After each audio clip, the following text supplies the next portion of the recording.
Chapter 41, Mechanized Temple.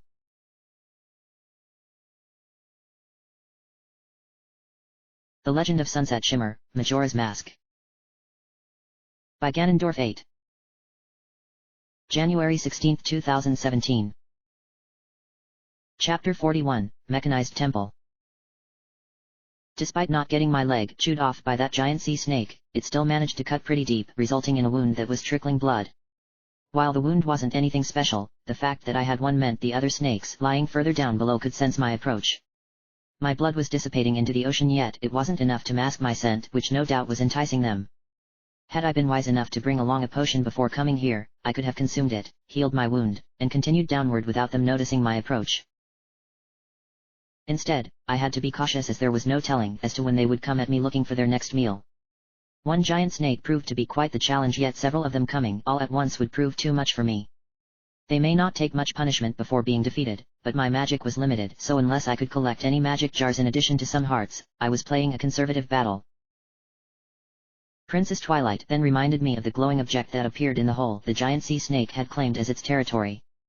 I didn't know what it could be, but my gut instinct was telling me to swim over to it in case it was one of the remaining 3 Zora eggs.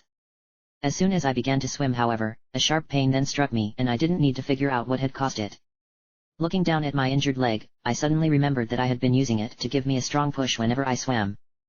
With it currently injured, I had to rely on using my arms and moving a lot slower.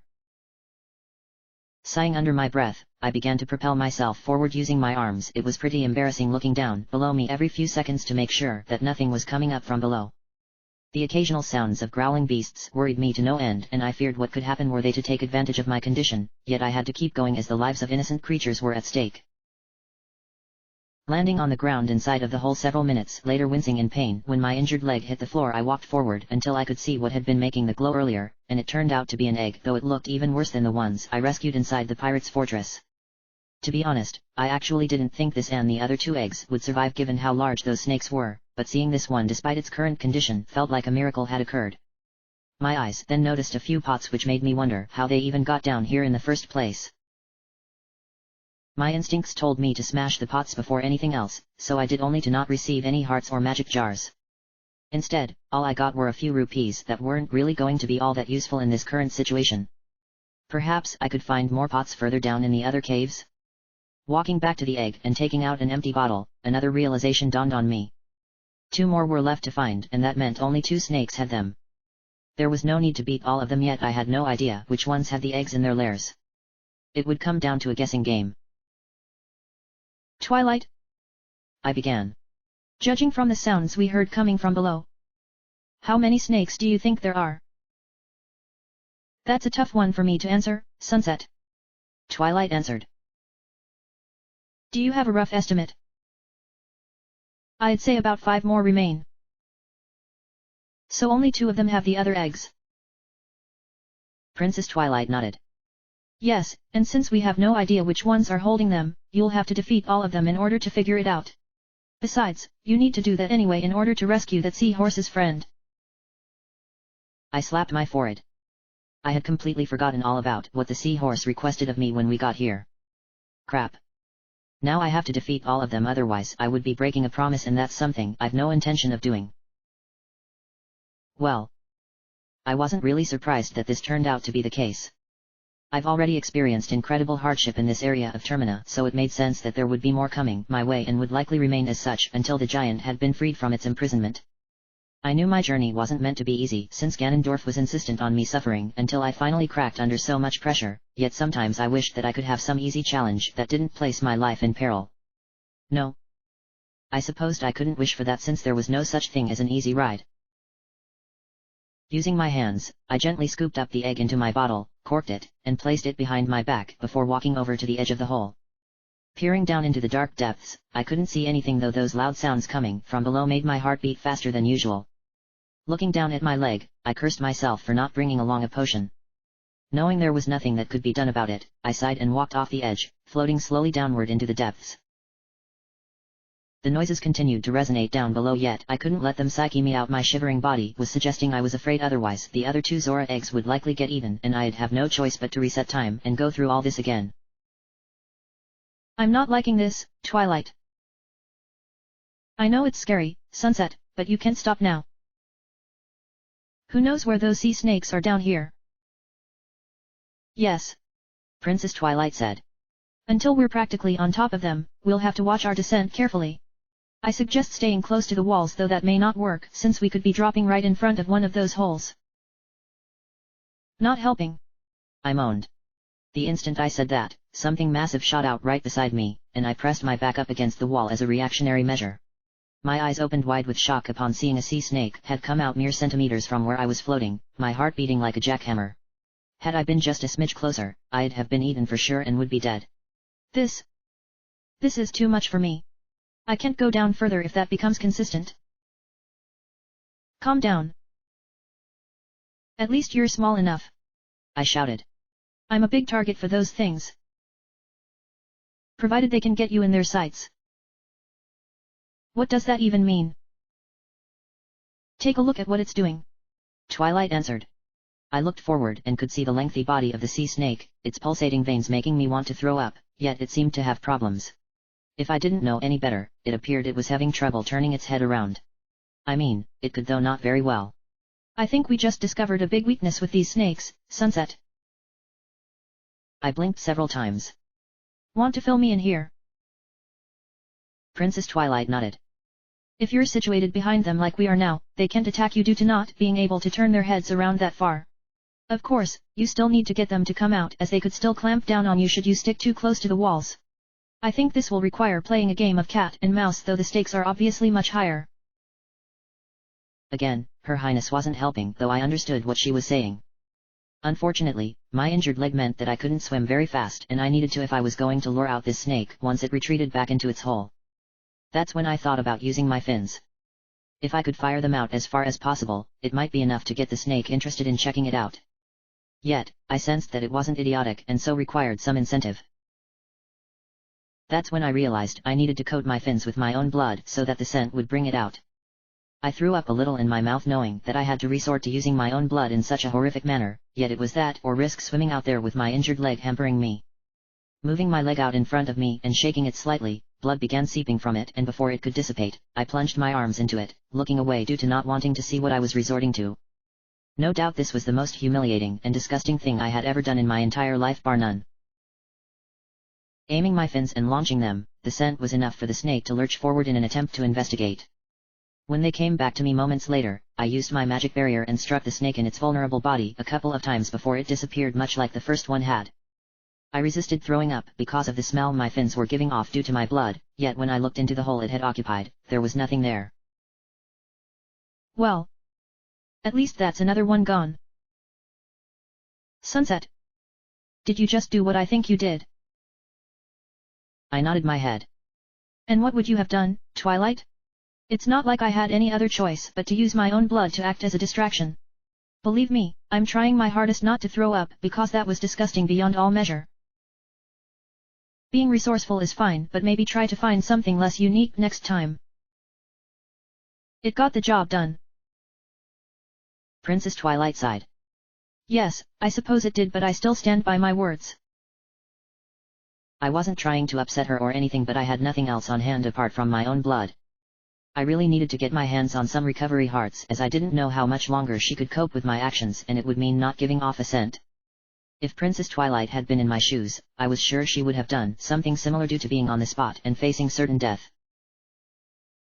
Floating downwards once again, I decided to move around the edge of the chasm in case there was another sea snake approaching. I should have stayed where I was as another one appeared moments later, its teeth just barely missing my feet. I pounded my chest to make sure my heart hadn't stopped beating. It was acting erratically before looking down and seeing that this snake had lifted its head upwards because of smelling the blood. At least I knew where it was, though I now had to approach from another direction if I wanted to attack its vulnerable body. Inching to the left and watching the snake's head follow me along before it retreated back down, I continued inching over before floating down and stopping moments later when the sound of another snake echoed from somewhere in the darkness. In an instant, the one from below came up, followed by one that had darted across the chasm, though this one was nowhere near close to me, though its intimidation was definitely taking its toll on me. This is getting ridiculous. Your wound combined with the blood on your fins is like a magnet. What can I do? Deal with the one below you and then the one across. Twilight answered. Don't try and take them both on or you could get blindsided. I didn't know what was going to go first. My body, my heart, or my nerves, though at my current pace, my heart was on track to being the first. Moving the other way with my back against the wall, I floated down slowly in hopes of avoiding the snake, yet I tilted my face to the right just as it shot upward again. My scent must have lingered up there long enough for it to dart up like that. The strong breeze that resulted from when it shot past me almost made me lose my grip on the wall, yet I held on for dear life until it stopped moving before using my magic barrier to attack it. 2 hits was once again needed to prevail. The instant it disappeared, I turned myself over so that my legs were dangling above me in an effort to see if there was anything inside of its lair that was worth picking up. Aside from a small treasure chest, how it even got down here was beyond me, and several pots, there were no signs of the other 2 Zora eggs. That meant the snake that lunged across was holding one, or I needed to defeat the other snakes located further below. After mulling it over for a few moments, I decided to swim down to the chest in hopes that either it or the pots would contain recovery hearts. Using my arms to pull myself along while checking to make sure nothing was coming from within the darkness, I reached my destination and chose to kick open the chest since it was the most obvious thing. Sadly, it contained a red rupee instead of a recovery heart, and while I wasn't upset about earning more money, I really needed that health now. Nothing came from smashing the pots aside from a random Deku nut of all things. Sighing, I swam back out into the darkness and immediately turned right when the snake from across the chasm pierced through the darkness, its gaping mouth missing my head by a few inches, which made me wonder just how long these things were. It darted back into its lair while I continued swimming in hopes of getting around to where its vulnerable body was, yet it came out from its hole all of a sudden and swallowed me whole without a moment's hesitation. Princess Twilight screamed in terror. Sunset. I'm okay. I answered from within the confines of the snake's mouth. You call that okay? It looks like I'm a lot bigger than it thought, since it can't seem to swallow me down its throat. Why are you acting so casually about this? Guess I'm just relieved knowing that it can't swallow me whole. I answered. It then hit me when I quickly remembered what creatures of all kinds liked to do whenever they ate something that was too big for them to swallow. Knowing this, I began to pound the snake's teeth with my hands in hopes of getting it to spit me back out before those same teeth decided to grind me down into powder. It spat me out when it couldn't handle the pain I was giving it, and I was covered from head to toe in drool that I shook off. My fists were slightly bruised from all the punching, but at least I escaped. I didn't enjoy that one bit. Are you alright? I nodded slowly. I'm just not fast enough with my leg all banged up. Princess Twilight took a closer look at my leg. Be glad that snake's teeth didn't cause further injury, but I do see what you mean. While I would suggest using your magic barrier to propel yourself forward and give you a speed boost, you need that magic to defeat the remaining snakes. Guess you'll just have to grin and bear it until one of those recovery hearts comes along. Her Highness then began bopping me in the head repeatedly. Never scare me like that again. It wasn't really my fault. No, I suppose not. Twilight said. That snake was a lot faster than even I thought. Still, you need to defeat it, but be careful this time, as I don't know if you'll have the strength to escape from its mouth again if it manages to catch you. I knew Her Highness was upset, and rightfully so, yet that wasn't the worst thing that had happened to me. I could tell her all kinds of things from my previous journey that were even worse than what I had just experienced, but I chose to keep such thoughts to myself. I didn't want to make her feel even worse than she already was. Much like with the previous snake, the scent of my blood remained out there in the water's depths, so when this snake lunged forward in hopes of getting to eat me again, I defeated it by striking its body using my magic barrier, revealing what looked to be another Zora egg within its domain. I considered using my magic to get me over there quickly, but there was no way of knowing how much I had left. I'd be using quite a bit, so I swam over and switching to merely floating across so as to not make any motions that could attract the remaining snakes below. Landing in the lair of the 4th snake, I took out another empty bottle, scooped the egg up into it, corked it, and placed it behind my back. Now there was only one more egg to go and the seahorse's friend before I could finally escape from this underwater nightmare. Walking back to the edge and peering down, I began to think about how best to approach things. If I were to swim down in the middle of this chasm, neither snake would be able to reach me, but then there's no telling just how long their bodies are, I said to myself. Plus, the thought of being attacked on 2 sides just freaks me out.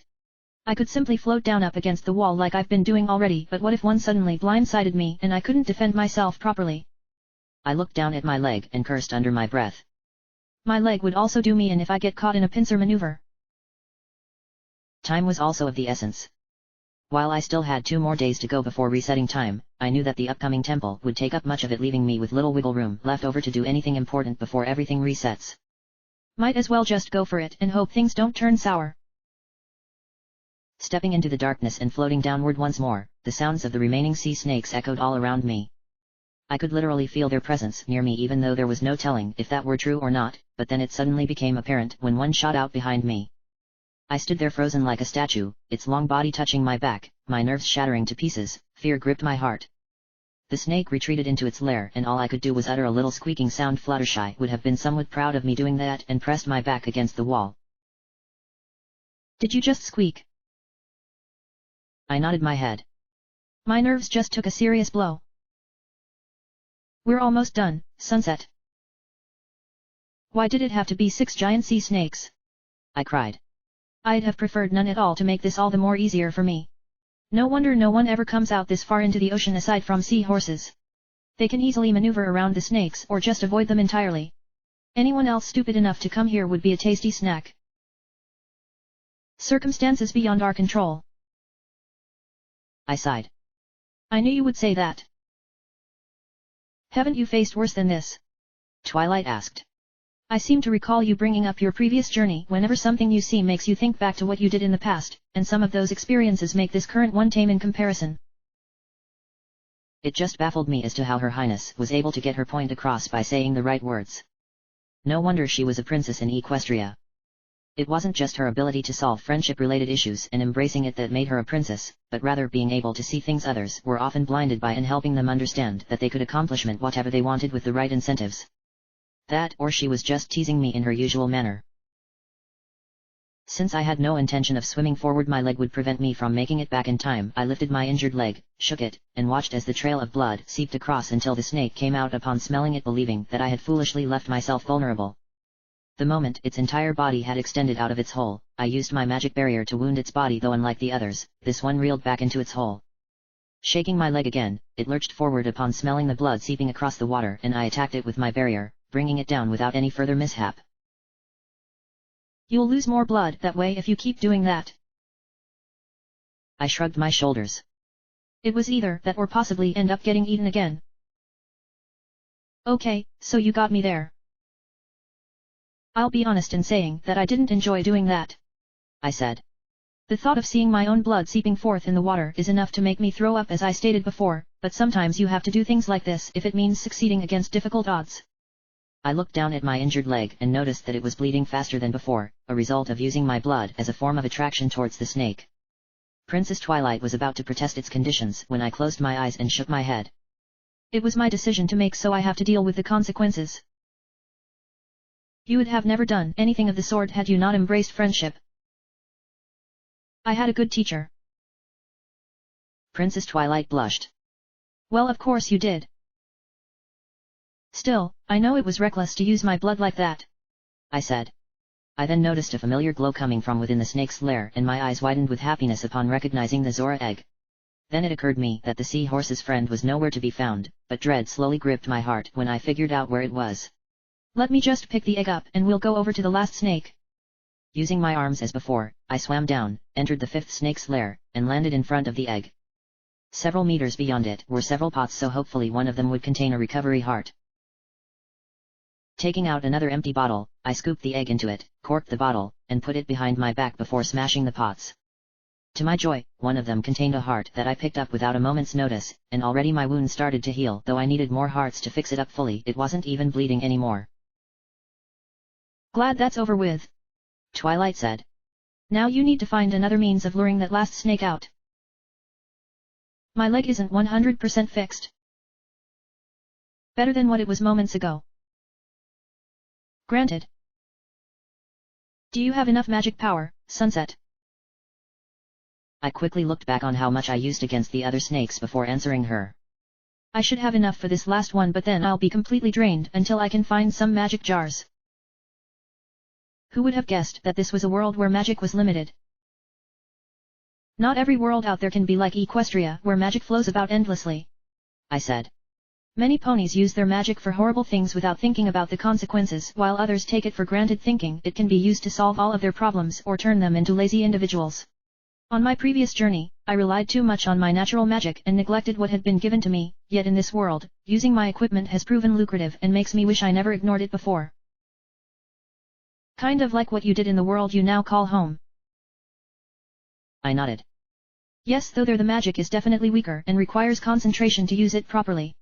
Termina's magic doesn't require any concentration as it flows out freely as though it were an extension of myself, yet it can only be used in quick bursts before it runs out. The strength varies depending on my different forms, though some clearly have it better than others do, such as my Goron body. Regret leaving Princess Celestia. I nodded profusely. More than you realize, Twilight, but don't think I'll go back to Equestria when this has been settled. I want to face her when I feel the time is right, and I'm not feeling that right now. When the time comes, Twilight began, I'll be by your side. Smiling, I walked off into the darkness of the water once more until I ended up touching the ground several seconds later. Looking up, I was quite surprised at how deep this chasm really was, yet it made sense since those sea snakes needed plenty of space to swim about without intruding on each other's territory. The bottom of the chasm left something to be desired, an empty clearing with a couple of pots scattered about. How these got down here was something I couldn't even begin to understand, and some strange seaweed that probably wasn't all that threatening. The final snake was directly in front of me and was staring at me with its large eyes, and since I no longer could use my blood to lure it out, I was relieved about that. I decided to go with what worked before, namely my fins. They still reeked of the stench of blood, my blood disgusting as it sounded, and were the perfect means of distraction, while my magic barrier would take care of its body. Walking towards the snake while making sure not to get too close, I aimed my fins and fired upwards behind me, causing it to lurch forward, though I dropped down onto my back to avoid getting slammed by its long body. Upon my fins returning, I used my magic barrier, striking it twice before it could retreat back into its hole. It disappeared like the others, though something different appeared within the lair of the defeated creature. It was as bright as the Zora eggs I had been collecting down here, yet was gold in color and was much larger than the eggs were. Before I could make a move, the seahorse I had rescued earlier suddenly appeared in front of me and swam towards the golden object, revealing itself to be the other seahorse that had been captured by the sea snakes. They tilted their heads to indicate that they wanted me to come closer, so I did so by walking forward. You saved my friend, the seahorse said happily. It was much harder than I thought given those sea snakes, I said. I am sorry that you were put through such a difficult ordeal, yet I had no one else I could turn to, the seahorse said. When my friend was captured, I went to find someone amongst the Zoras, believing one of them would help me. I left Pinnacle Rock and almost reached Zora Hall when a man fished me up from out of the water and took me back with him to where he lived, and I had been with him ever since until you came along, Sunset Shimmer. That explains how snails acquired you. I wish to reward you. I shook my head. There's no need for you to do that. Your friend was in danger and I did what needed to be done. Sure, my life hung in the balance several times, but that comes with the territory of being a heroine. Such a kind heart you possess, the seahorse said. However, I insist that you take this with you, Sunset Shimmer. It is a small token, a symbol if you will of my deepest gratitude for what you've done. My friend and I wish for your success in the future. The two seahorses then began pressing their snouts against one another and produced tiny little hearts that disappeared before hitting the ground. I thought it was absolutely adorable and made me realize that they were more than just friends, but my heart suddenly got excited when their little embrace caused a piece of heart to suddenly appear in front of them, eagerly waiting for me to pick it up. I did so, and my body began feeling the familiar warmth that occurred upon collecting them, a sensation that I really should go out of my way to have occur more often, since my health in this world was always having problems. I then noticed another small treasure chest behind the seahorses. I had practically given up on trying to figure this out, so I walked over and kicked it open to reveal yet another red rupee, adding a little extra to my wallet. It seemed red rupees were a pretty common occurrence in chests, though I was hoping for larger amounts since money was becoming more of a necessity than anything else barring the required items.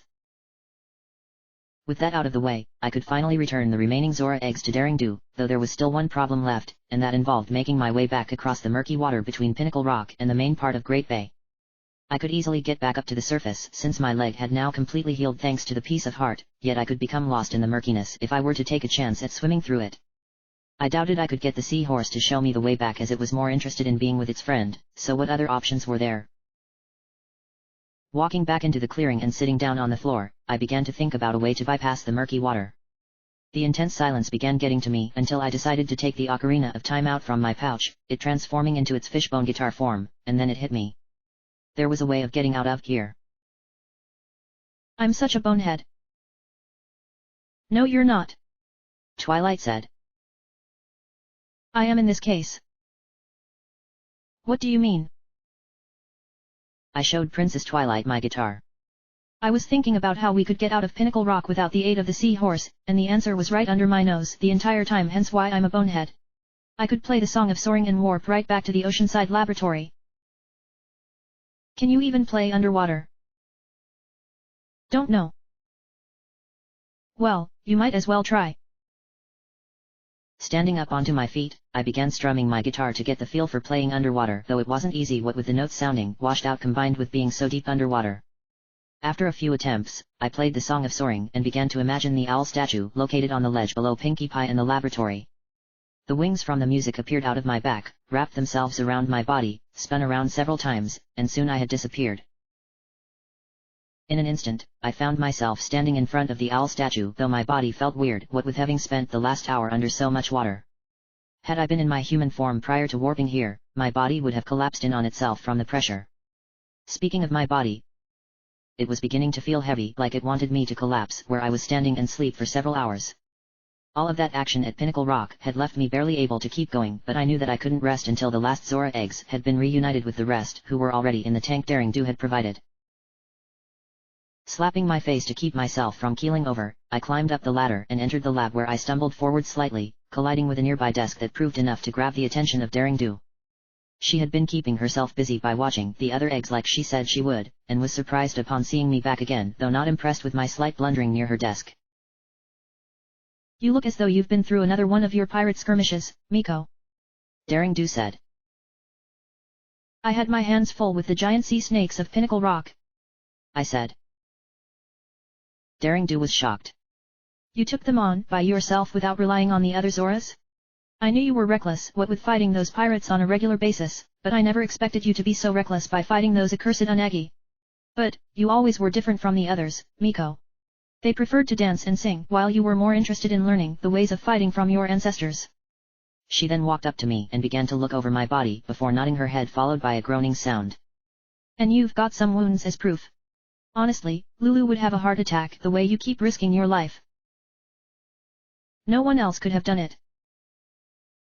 I should say not. It was difficult but worth it.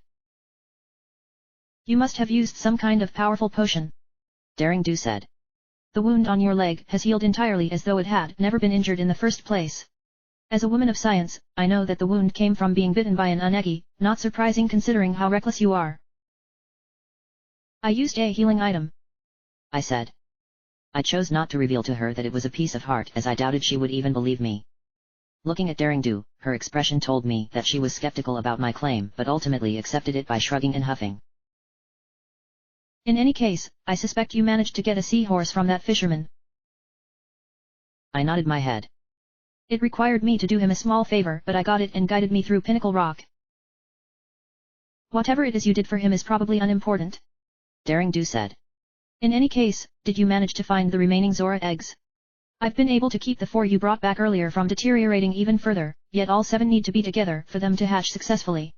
Even though they should have hatched the other day, I believe they should still be able to hatch provided nothing bad happened. She then looked at me with a glaring stare that made me feel really uncomfortable. What? Daring Do rubbed the bridge of her nose before groaning again. You probably got knocked around by some of the Unagi while you were securing the eggs, though knowing you it was probably very frequent.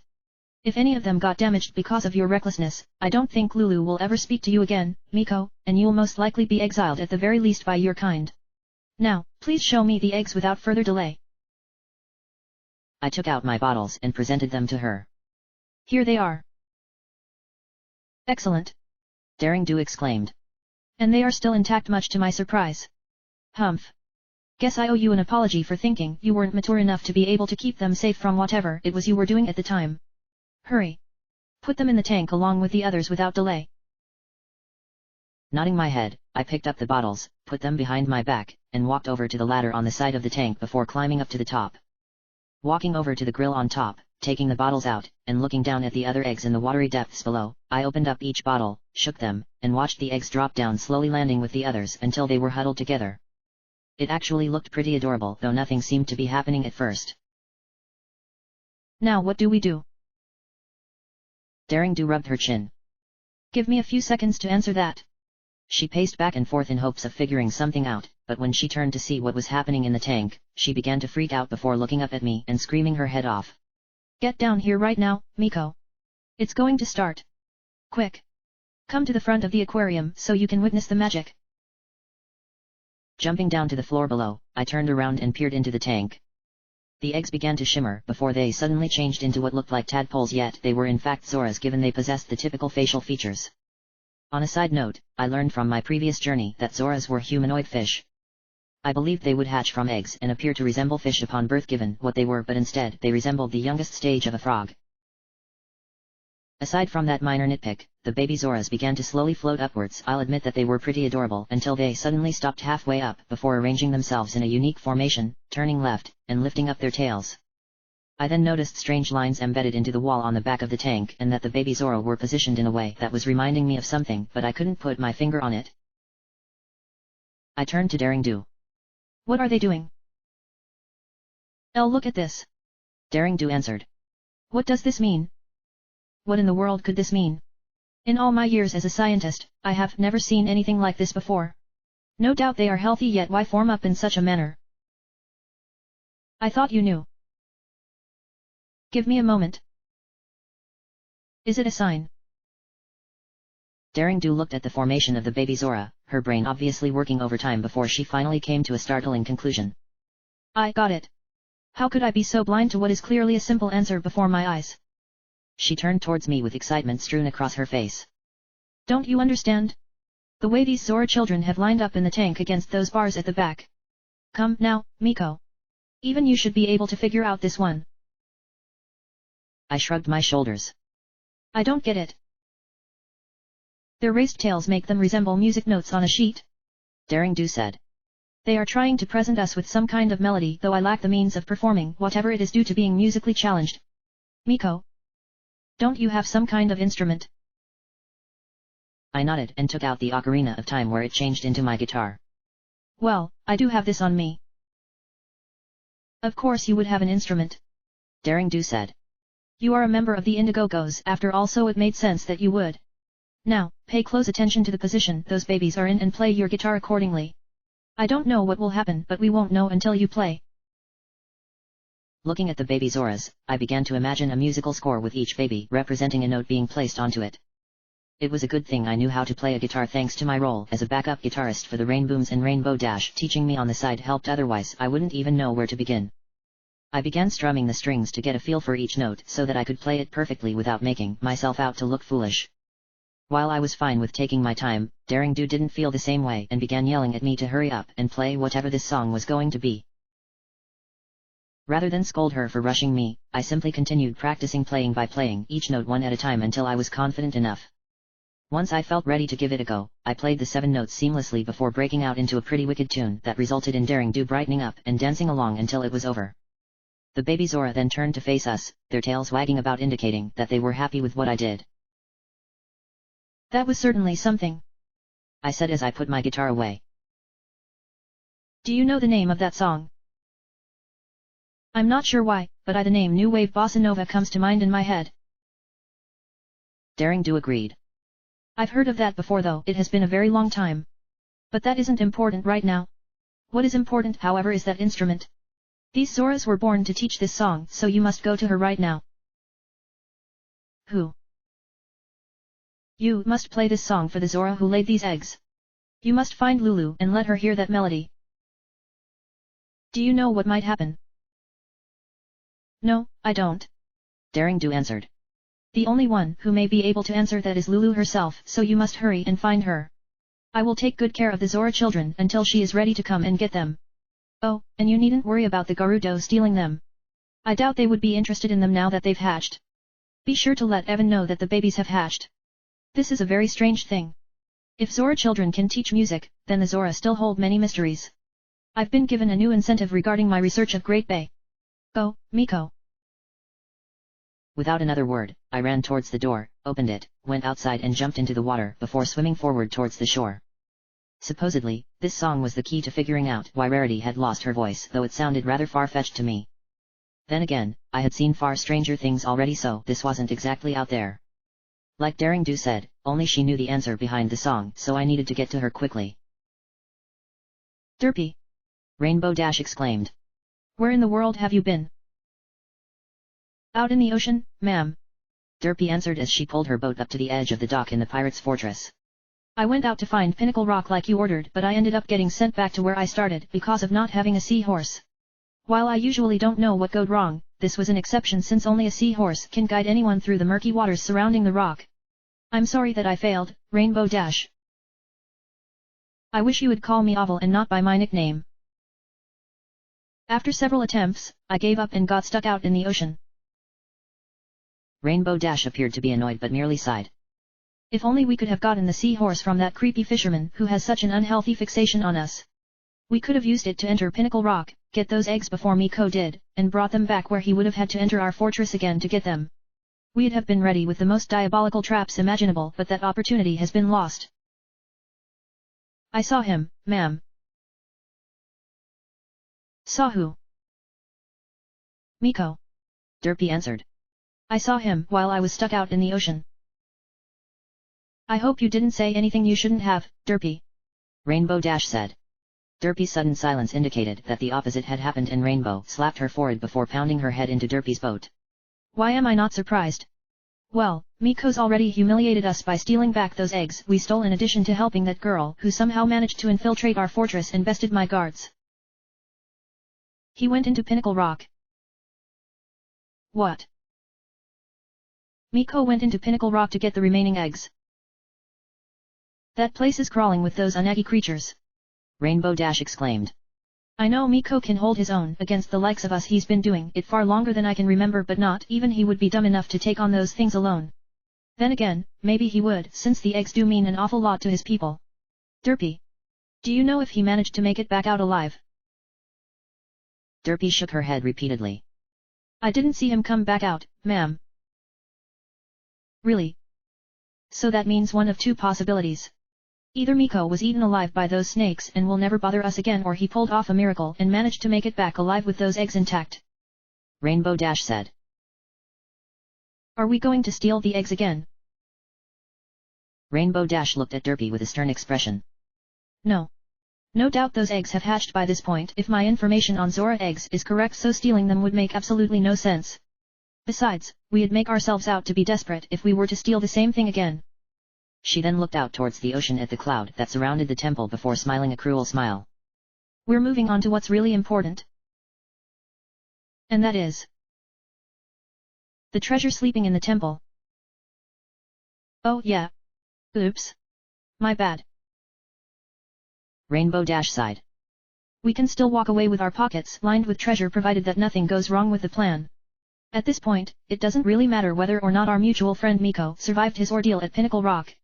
So long as we can enter the temple when the cloud surrounding it disappears, who cares what those Zoras do, as we'll steal everything there before they even know what happened.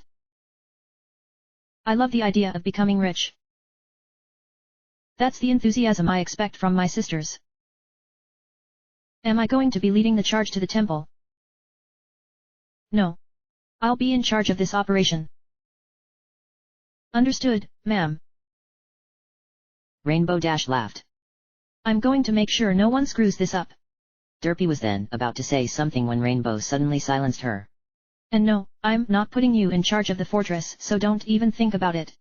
I'd prefer you to be with me than being stuck back there. She then mumbled under her breath. If I left you at the fortress without the proper supervision, you're likely to cause an accident more than anything else. No, I'm sure one of the sub-commanders can easily hold everything together until we come back. Yay! I'm going to be part of the strike team. You make it sound like it will be a picnic. Isn't it, ma'am? It will be in this case, since we'll be coming back with all that treasure. When do we depart? The instant that weird cloud surrounding the temple disappears, we'll take a small group with us and depart in our best boat. Rainbow Dash answered. There's no way of knowing when it will happen, so be prepared to leave at any moment. It soon became apparent to me just how much I relied on magic, though this wasn't always the case. When I lived in Equestria, I used magic for every little thing due to being a unicorn and wanting to see how far I could go. This all changed when I chose to live in the world that became my current home. I had to learn to rely on my own abilities, skills that I had neglected, as it was much easier using magic to solve any problem, and for a time I embraced such a change, though deep down in my heart, I wanted magic. When I unintentionally brought magic into my current home, I never believed it would change so much. While it wasn't as potent as what I had in Equestria, I didn't care because I could use magic once again, yet I knew that I was becoming complacent, relying on it to solve my problems without embracing my own talents that were developed through hard work and not taking an easy path out. My journey across Hyrule was perhaps my worst instance of using magic. Rather than learning to use what I had been given, I wanted to use my magic because it was much easier for me and was within my comfort zone. Even something simple that required a few minutes to figure it out meant nothing because magic was what I chose to rely on. I had taken it for granted, became too dependent on it, and I was becoming lazy as a result. Here, in Termina, my magic was restricted, and that turned out to be a blessing. I was using skills I had neglected and became a better person for it, yet I slowly began getting dependent on it again. I couldn't defeat those sea snakes without the use of magic, and the experience made my mind determine that not having magic wasn't an option. No. I couldn't go back to that way of thinking, not when I had made so much progress. I couldn't become dependent on magic again and have solved all of my problems, so I chose not to use magic unless there was no other choice. It would be my last resort. Why bring it up now? On my way back to Zora Hall, my mind was tempting me to restore my magic power so that I could get past the levers on the beach, and the skullfish underwater. The likes were seldom seen. My heart wanted me to use the natural abilities Azora was capable of. Technically, the magic barrier was such an ability to embrace their majestic beauty and grace. Princess Twilight also wanted me to rely on my skills and not my magic, though she might want to consider taking her own advice. After all, she had been using magic a lot more since she never left Equestria. Other than those incidents involving me, I was still not happy about those actions I took, so if anyone needed to rely on her skills more often, it was her. In any case, I intended on restoring my magic power, but when I felt it necessary. By the time we reached Zora Hall, the sun was getting close to the top of the sky. Twilight, I think it's time for me to rest. Can't it wait until after you swim through the underwater entrance? Twilight asked. My body is about ready to collapse. Yes, you have done an awful lot lately. I need a few hours, nothing more. Are you sure? I was under the impression that you needed at least 8 hours of sleep. I shook my head. Normally that's true, but I only want a few this time. I'll make sure to give myself plenty of rest once we've finished our business inside of the temple, but I could always fall asleep in there in one of the empty rooms. That doesn't sound very practical. I know.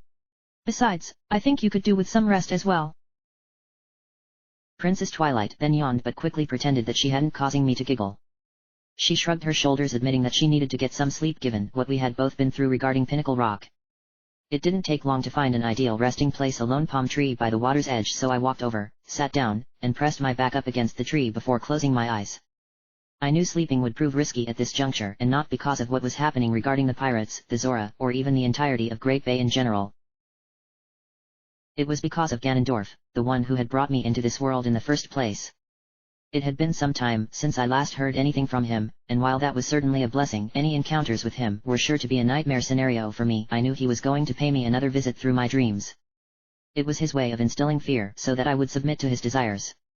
Despite my refusal to become his loyal servant because of what I did in the past, he showed no signs of letting that go until I had either agreed or died in the process. I'd personally rather die than be a slave. Within the subconscious of my dreams, I found myself surrounded on all sides by nothing but endless darkness. Was I frightened of the ordeal? Yes, though I knew what was about to come my way. I mean, it was blatantly obvious that I would soon be visited by that man. If there was one question on my mind regarding Ganondorf other than why he couldn't take no for an answer regarding my future, it would be why had he chosen to leave me alone for such a lengthy period of time. A pair of yellow eyes appeared before me, and I knew that I could ask that question. I was wondering when you were going to pay me a visit. It seems that you have become accustomed to my presence within your subconscious, child. Ganondorf said. Your power continues to grow at a remarkable pace despite you refusing to embrace it and cast aside the shackles that have bonded you to the current course you have chosen. Try all you like. I won't become your servant. Your defiance is most amusing but ultimately in vain. Really? I think I'm doing a good job of refusing to adhere to your words. Ganondorf began laughing, his voice echoed all around me, forcing me to clutch my ears in pain. Everything will become clear to you, the one who accompanies you, and the one who relies on you to be their pillar of strength when you witness the horror that is death. It is most unfortunate that those you share such a powerful bond with have already witnessed death itself with their own eyes, but then they cannot remember it as time itself gets rewritten by your hand. My friends. What have you done to them? Nothing. I know you've done something. There's no sense in lying to me. Ganondorf's eyes suddenly burst into flames. You dare accuse me? You are a mere child compared to the likes of me. With my power, I could kill you right now within your subconscious. Remember that it is through my will and mine alone that you continue to exist. His eyes then receded back to normal, though his sudden outburst had frightened me to the very core of my soul. I knew that he could lose control of his emotions, but nothing along those lines. Your precious family has seen death, though they do not understand the reasoning, believing it nothing but an illusion. Then who or what did it to them? The answer is within, child. Ganondorf answered. It should not take long for you to comprehend my words. He then paused for a moment that made me nervous. Whenever he stopped talking during our encounters, it only meant things were able to get worse. The true power. It refuses to be denied by the forces here. What they possess. It shall either save them or condemn them. Once again, he chose to be cryptic with his words, though it seemed he was either slipping a little or had every intention of making it easy for me to figure out. The power that my friends possessed was obviously a reference to the elements of harmony, and both Princess Twilight and I figured out that their elements were breaching through this world's magical defense, given they displayed characteristics that reflected on their true selves. What I didn't understand was what he meant about how their power would either save or kill them. Was it a threat by him or something else? And what did he mean about the answer being within? Within what?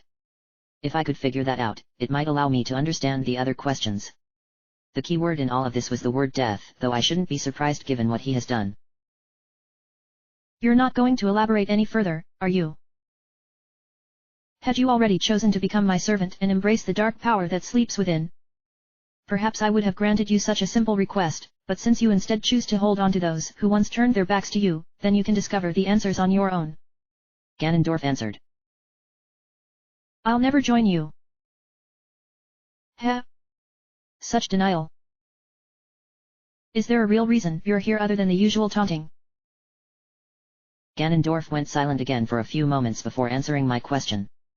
I have foreseen the future many times, child. I can see things that have not even happened and can see any and all outcomes due to my power. In many of the futures I have envisioned, you are standing by my side, obedient, loyal, and accepted the truth of embracing the evil that lurks in your heart. In others, life no longer holds any meaning to you as you have none to live. Only in a couple do I see you staying your current course and rejecting your fate, though these are impossibilities, the factors too great to occur. You're not getting to me. The tone in your voice suggests otherwise. Crap. Child. We shall have our next contest soon. Ganondorf said.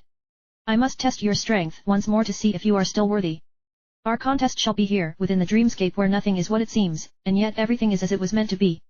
When the final deity has been awakened, you shall sleep and do battle with me. Do not think that you can avoid this fate, child. My power over you cannot be extinguished. Perhaps you shall show me a power that goes beyond the daydream? Or perhaps it truly is the limit you are destined to achieve. The answer will become clear in due course. Figured you would want to fight me again. Do not betray my expectations.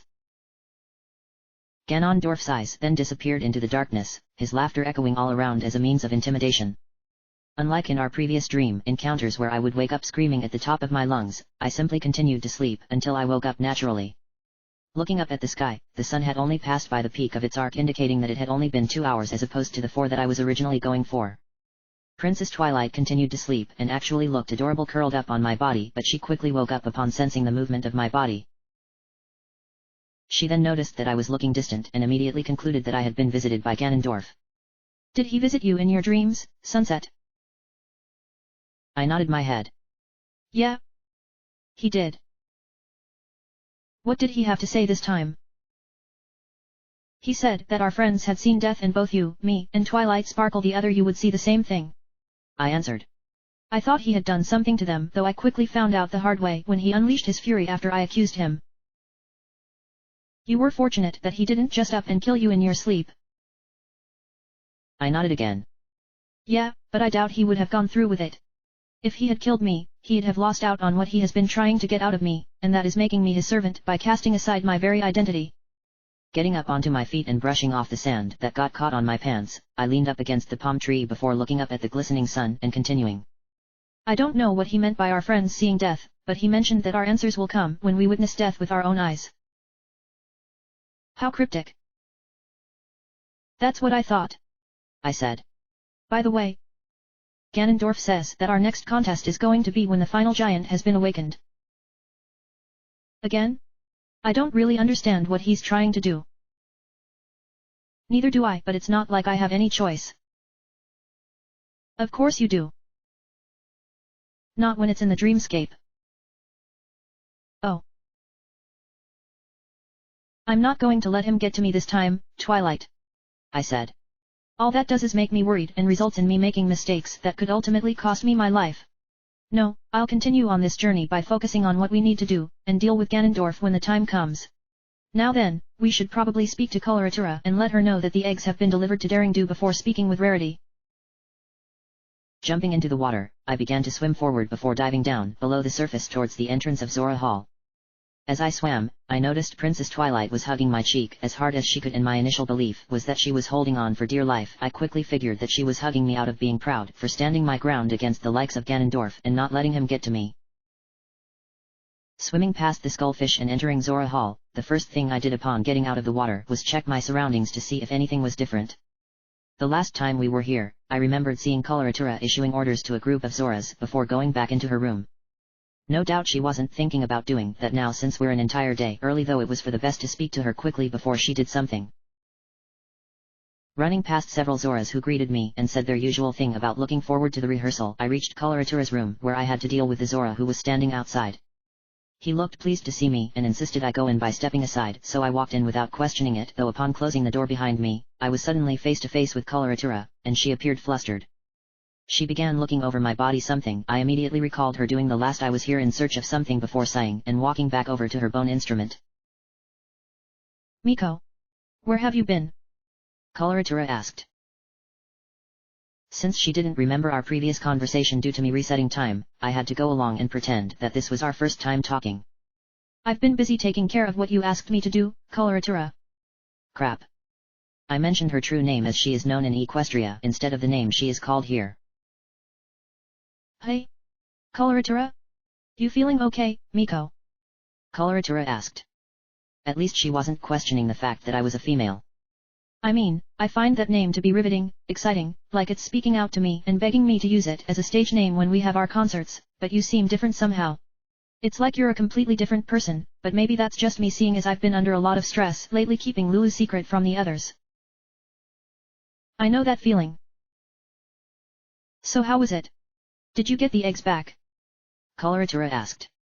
She began looking over my body again, though in a much quicker fashion. It still made me uncomfortable before lowering her head and sighing. Oh. You couldn't do it, after all. I don't know what I can say about this. When I saw you enter my room, I believed you had succeeded since you had only been gone the entire night, yet perhaps I was a little hasty since you have so much on your mind without needing any more pressure. Well, the thing is, have you seen Lulu outside lately? Yes. She's been like that ever since the pirates stole her eggs, gazing out at the sea and sighing. Just seeing that sad expression on her face is enough to make even the toughest of hearts break in an instant. Coloratura said.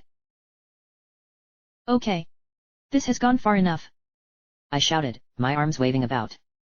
If you had allowed me to finish instead of interrupting me, I could have told you that I already recovered the eggs and given them to the scientist at the Oceanside Laboratory. You mean? You did it? I nodded my head. Yes. Some of the eggs ended up in Pinnacle Rock, but I retrieved them before the sea snakes could get to them. Coloratura was shocked to say the least. And you went in there by yourself? No wonder you looked so exhausted, Miko. I know that I've put a lot of pressure on you because of you being the only Zora in our tribe who has heroic blood, yet going to Pinnacle Rock is both incredible and downright insane. I had to do it for Lulu. You would do anything to make her happy, wouldn't you? I nodded again. She means more to me than you realize. Anyway, when I put all 7 eggs into the tank at the laboratory, they hatched successfully and proceeded to teach me a strange song that might help us figure out what's been going on around here. Does the new wave bossa nova mean anything to you? Her reaction told me that she did. I haven't heard that song in years and you say the babies taught it to you. Coloratura then paced back and forth for a few seconds before turning to face me again. Miko. You need to head out to the back and play it in front of Lulu. I know this sounds crazy but it may be just what she needs. I'll make sure no one comes out and swarms you both since I know they will get excited upon hearing you both perform. Taking my leave of Coloratura's room and heading back outside to the main area, I thought about going straight to Rarity, yet my mind compelled me to pay a visit to her room to my right out of a belief that I could learn more about what she was going through. Zora was standing in front of the door, more like trying to peep through the keyhole, and when I confronted him about his actions, he came up with a lousy excuse before running away out of shame. I walked inside and the first thing I noticed was a Deku flower complete with Deku scrub hiding inside, located on the opposite side of the room. Why a Deku was in someone's private room was beyond me, though my mind was fixated on what appeared to be an open book lying on a nearby table. Walking up to it, I was surprised to discover that it belonged to Rarity. It was her diary, and judging from her shaky handwriting and the teardrop stains, she was in a pretty bad state when she initially wrote this. Reading it could give me an idea about what happened, yet it would mean violating the sanctity of privacy. What should I do, Twilight? Reading it would make you guilty, but it may be our best chance of understanding Rarity's current state of mind. Twilight answered. She lost her voice when her eggs were stolen. Yes, but is there more to it than that? I'm not sure. Then reading her diary would give us an answer. Twilight said. I know it's not right on a moral level, but this is Rarity we're talking about. She's our friend and we need to do what we can to help. After thinking about it for a few moments, I chose to read Rarity's diary in hopes of learning the truth about what happened. I was surprised that I could read her writing, but I quickly deduced that it was due to currently being in a Zora body. Had I tried to read it as any other form, her writing would be completely illegible. Looking down at the pages, it seemed she had divided everything into 3 sections, though none of them were dated. I supposed I'd figure out the order once I began reading. 1. Lulu's diary. It has been 2 days since I have lost my voice. I don't want Miko to know, so I talked to Evan about it. She recommended that I take the eggs to the Marine Research Lab to have them checked. I think I will take them right away. Such a terrible thing has happened today that I don't even know where to begin writing. I heard a sound late at night, and when I opened my eyes, I saw strangers in my room. I tried to fight, but they were able to steal my precious eggs. It seems I lost consciousness after that. Today, I told everything to Miko, the one person whom I didn't want to know about it. At first, I was too embarrassed and too sad to do anything. And with the words that Miko said at that moment, I felt that all hope had been lost. But please, Miko, I'm begging you, don't do anything rash. Looking up after finishing the 3rd entry, I stared into thin air while my mind processed what Rarity had written down. No wonder she lost her voice all of a sudden, yet it wasn't the pirates who caused it to happen. Giving birth to those baby Zora made her lose her voice, yet that didn't sound possible, but I knew little about how Zoras reproduced. She was also scarred due to witnessing the pirates stealing her children. That tunnel I overheard them mentioning truly did allow them to sneak into Zora Hall, though I had to commend her for doing what was natural for a mother.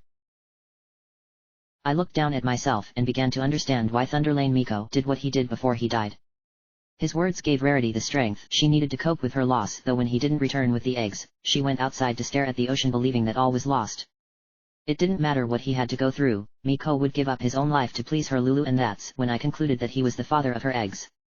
While I couldn't exactly prove such a claim, it would be what I believed was true. Knowing what needed to be done, I left Rarity's room, and headed out to the back where she was still standing. She looked at me for a few seconds before resuming her gaze out upon the ocean. Now that I knew what was going on, I could help her by playing that song. Taking out the Ocarina of Time where it changed into the fishbone guitar, I played the new wave bossa nova with all the heart I could muster into it. At first, nothing happened which made me feel dejected and assuming that I did something wrong, but then Rarity suddenly began to sing the song. She sang without any practice, hesitation in her heart, and needing someone to help her perform. Everything just came out of her like she had been wanting to express herself for a very long time. Miko? Rarity asked. What's going on? I about to call her Rarity when I quickly realized my earlier blunder with coloratura. Lulu? You're okay? Rarity shook her head. My voice? Why do I suddenly have my voice back, darling? I lost it when I laid those eggs a few days ago, yet here I am speaking to you like it was never lost at all. That's when she realized that her eggs weren't with her and immediately freaked out much like what Rarity usually did. Where are they? Where are my eggs? I simply must know where they are, otherwise I'll never be able to stop thinking of them. They're safe now, I said. I got them all back from the pirates and gave them to the scientist at the lab. You did? I nodded my head. It took me on a detour to Pinnacle Rock where 3 of them ended up, but they have all hatched successfully. Rarity was ecstatic. Oh, Miko. I just knew you could do it. She ran over and hugged me so tightly that I thought I was about to burst, but then she quickly let go before blushing a bright red, prompting to do the same thing. Oh my. I didn't mean to overdo it, Miko. I couldn't help myself seeing as you rescued my children from the pirates. She then caught on to what I said about Pinnacle Rock and her expression changed. You went to Pinnacle Rock? That must have been utterly dreadful, darling. I cannot imagine having to go to such a wretched place filled with those awful sea snakes. It was an adventure to say the least. Well, it's over now and that means we can get the rehearsal started. I shook my head. My mission isn't finished yet. Whatever do you mean? I pointed out to the temple in the middle of the ocean. Great Bay is still suffering from an evil curse and the source of that curse is coming from the temple. I must go there and destroy the curse, otherwise we will be able to go back to our way of life. The water will remain warm and we will perish. As much as I don't want you to go, I know that you must because it's your destiny. Rarity said. But, now that I think about it, darling, how do you plan on getting there, what with how dangerous the murky water is? Rarity had a valid point. Even if I could swim to the temple, it would simply be too risky given the condition of the water. I would either end up back where I started or the worst case scenario would happen, and that was something I'd rather soon avoid. What neither of us noticed was the strange island mass that was located behind Zora Hall. It was a simple looking island with 2 palm trees sticking out on top of it, yet it didn't quite look like it fit in with the regular surroundings. If I didn't know any better, I could swear that the mass shouldn't be where it was. That turned out to be true when something started happening to the island, and all because Rarity's singing made it happen. The rocks of the island mass shimmered and changed into a giant shell, 4 stubby feet protruded from 4 holes near the base that mysteriously appeared, and the front changed to form an animal's face. By the time my eyes noticed this unusual transformation, a giant burst of water gushed out from underwater, and I had to cover my face to be able to see what was going on, though Rarity simply stood there. When the water disappeared, both of us were looking at a giant turtle who immediately shifted its bulky body around so that its head faced us, and its first action was to yawn with a bellow that could probably be heard all over Great Bay. Yawn. I slept quite well. Where did you come from? Rarity asked. The island mass that you and your friend were observing just now. I was once that island, though the power of your song has awoken me from my long slumber, yet this was fated to happen now at this precise moment. I just realized this when I opened my eyes. The passing of days is quite quick. Isn't it, Lulu? The turtle asked. You know my name? The turtle slowly nodded his head. Yes, Lulu. It's nothing to be surprised at. How could you know of me while you have been sleeping here? Such a curious one you are, Lulu, and yet I sense the same thing in you, Zora Warrior. The turtle answered. He then looked at me for a brief moment, winking in the process that made me shiver for some reason before turning his attention back to Rarity. Although my eyes were closed in sleep, I still see everything that occurs in this ocean. I know all that has happened here long before those who dwell here came to be. There is nothing of the ocean that can escape my mind's eye. Rarity struggled to respond. Ga. Ga. Ga. It seems Lulu is confused. Regrettably, there is no time for idle conversation. The turtle said. The guardian who presides over these waters has vanished, and without its protection, the ocean shall forever be tainted and those who live here will wither away to nothing. While my power may not be the same as that of the guardian, I have enough to break through the dark shroud that surrounds the Great Bay Temple that lies out there in the ocean. Only I can make it there, while others attempting to cross shall only be met with failure, their dreams dashed. You mean the pirates won't make it? I asked. They have been blinded by the one who has caused so much trouble throughout this land. Starlight Glimmer. The turtle nodded. Yes. The masked imp who wields a dark power. The pirates believe that they can enter the temple and claim the treasure there when the shroud disappears, yet it cannot be undone until that which created it has been destroyed. Their effort shall be in vain, and what awaits them was fated. Now then, proud Zora warrior. The open seas of Great Bay have need of your might. You must enter the temple and destroy that which holds the guardian prisoner. How can I get there? Quickly. Climb onto my back. The turtle answered. I shall take you there without delay. It then lowered its head down before tilting it slightly as a means of telling me to hurry up as time was of the essence, but I wasn't ready since my bottles were empty and I wasn't about to enter the temple without at least one of them filled. Why so slow? The turtle asked, impatient over how I was hesitating over getting onto its back. You must climb onto my back immediately, Sunset Shimmer. What did you say? Ha, ha, ha. Are you surprised by this? The turtle asked. You shouldn't be. Of course I know your name. Didn't I say that all is seen by me? But, now there is no more time for talking, as you must destroy the evil in the temple before Great Bay will be no more. While I was taken aback by the revelation that the turtle knew that I wasn't the real Miko, I realized that time wasn't on my side. If my calculations were correct, I had about 42 hours to complete the temple before I would have to reset time and go through all of this again. My brain wanted me to go without further delay, yet my heart knew that going without proper healing items was nothing short of foolish. My previous temple excursions were pretty good, though the obvious disaster of not having a potion or fairy on hand meant my life hung by a thread. I couldn't afford to do that again. I was about to refuse the turtle and walk back into Zora Hall to find a shop of some kind when Rarity suddenly grabbed my wrist and held it firmly. I blushed for a moment. My reaction came as a result of how Miko truly felt about Lulu before I shook my head and noticed she was holding a sack of some strange red liquid. My first thought was that it had something to do with what happened when she laid her eggs, but when she fished out one of my bottles and filled it up, I knew that she had just given me a red potion. How did she know that was what I needed? Miko. I don't want you to go through with this. Rarity said. I know you've been through an awful lot since my eggs were stolen, but you don't need to risk your life in such a manner by going to the temple. Maybe there's another way Great Bay can be saved. I shook my head. This is something I need to do. But it may not make sense to you now, but it will when the time comes. Rarity then sighed, knowing she couldn't change my mind. That's why I purchased that red potion soon after losing my voice. I believed that I could use it to restore my voice, but you ended up restoring it through that song you played. Since my words won't change your mind, Miko, I think the potion will do you a lot better than it would me. Just promise you'll come back to me when this is all said and done. I promise. Putting the red potion behind my back, I walked up to the turtle, climbed up his lowered neck and onto his back, and wrapped my arms around one of the palm trees. It's not that I was afraid, but rather I didn't want to get thrown off in case it can't get through the clouds surrounding the temple. The turtle merely told me to hold on tight and began turning its body around. It took about 30 seconds given its massive size before moving forward at a speed I wasn't expecting from a creature of this nature.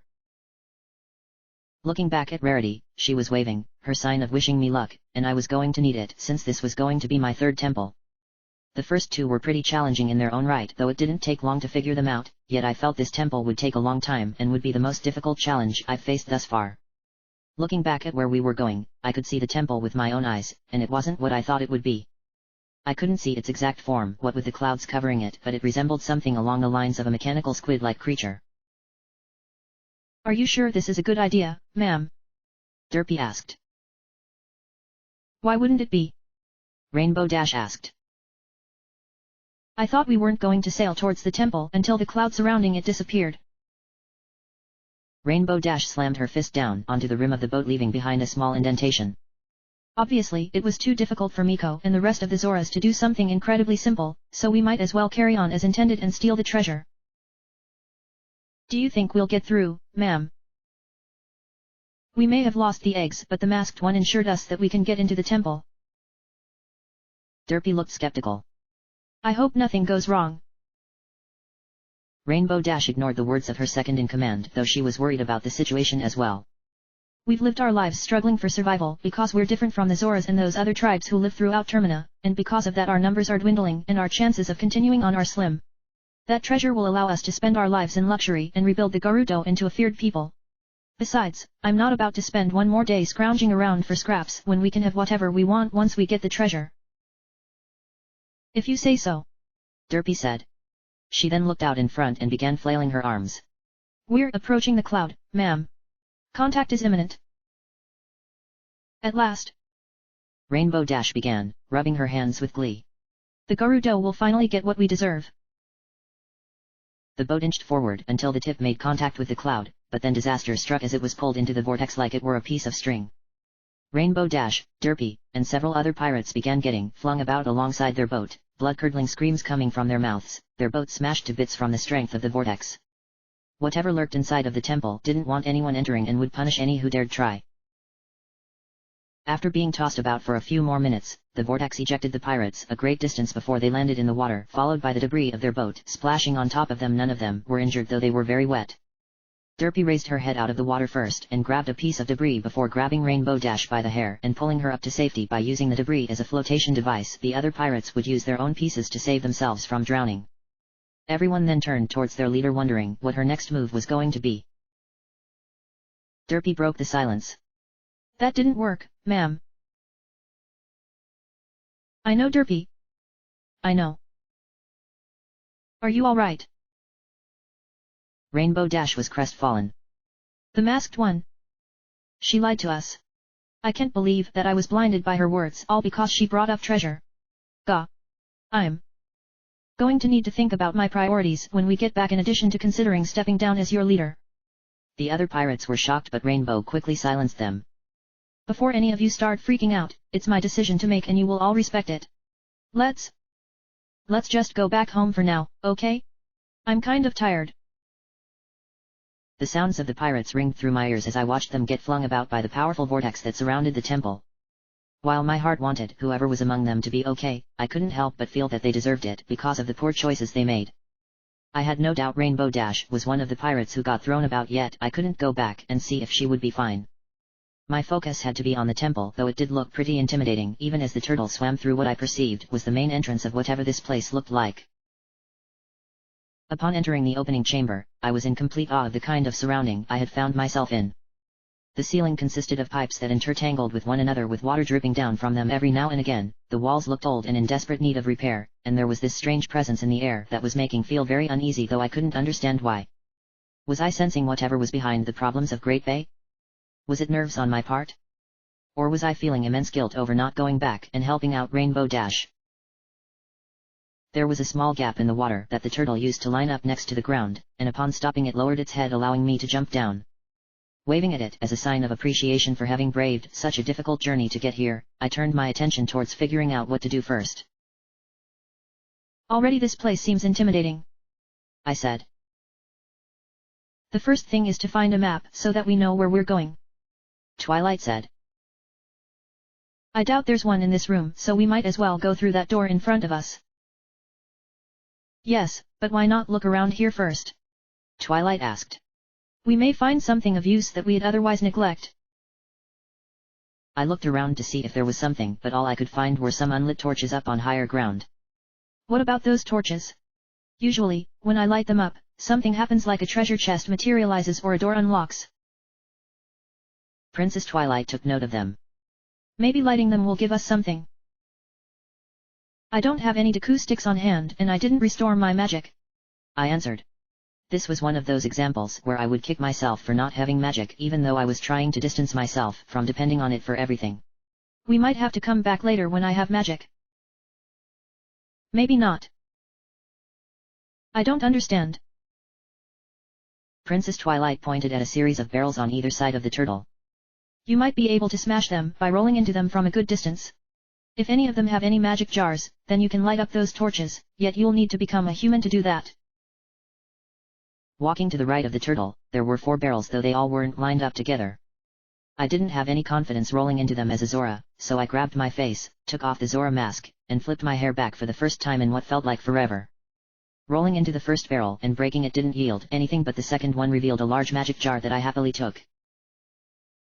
My body felt more at ease knowing that it could use magic again, yet I wasn't going to be dependent on it. I'd only use magic when it was necessary, and the current situation with the unlit torches was one of those necessary moments. Taking out the hero's bow and applying the fire arrow power to give my arrows that extra bit of oomph, I walked back around to the front of the turtle and up the ramp to the higher ground before aiming at the nearest torch. I had a premonition that the flames would only last for a short period of time before extinguishing themselves, and that meant lighting them up quickly without wasting magic. It seemed using my fins, while as a Zora had improved my aim as I lit each torch flawlessly using little magic and arrows, resulting in a small chest materializing in front of the turtle when the final torch was lit. Walking back down the ramp and kicking the chest open, I was surprised that it contained a blue-colored stray fairy. I had no idea where the Great Fairy's fountain was located on the beach since I didn't get to explore everything, but I'd deal with that problem later once this temple had been completed and the giant saved. It did mean having to work a little quicker, as resetting time would reverse my efforts in restoring the Adagio of Great Bay back to her former glory. Since there was nothing else left for me to do in this room, I walked up to the door and opened it, only for my eyes to open wide and my jaw to drop. Princess Twilight had the exact same reaction upon witnessing the same thing. We were now witnessing what made Great Bay Temple the way it was. 1. This was actually written in Lulu's diary in the game. End of chapter.